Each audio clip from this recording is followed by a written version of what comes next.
হিন্দুর যদি বাচ্চা হয় এদেরকে তাড়াবো, এখান পালিয়েছে বাকিটাকেও তাড়াবো। সনাতনীদের গর্জনে 1 লক্ষ অবৈধ বাংলাদেশি বৈধ বাংলাদেশি পালিয়েছে। নিউ মার্কেটের হোটেলগুলো দেখুন মশা মাছি তাড়াচ্ছে, পালিয়েছে বাকিটাকেও তাড়াবো।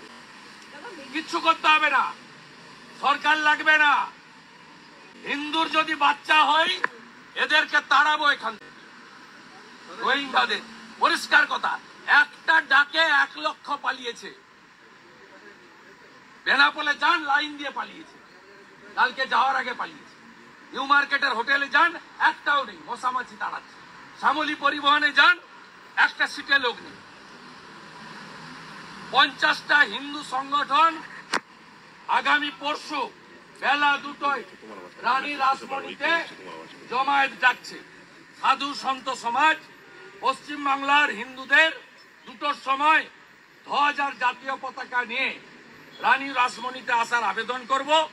একটু আগেই কলকাতা হাইকোর্টের মহামান্য বিচারপতি তীর্থঙ্কর ঘোষ অনুমোদন দিয়েছেন বেলা 12টা থেকে 6টা এখানে বাংলাদেশে জাতীয় পতাকা পদদলিত করার প্রতিবাদে ভারতীয় এবং সনাতনীদের বড় জমায়েত হবে।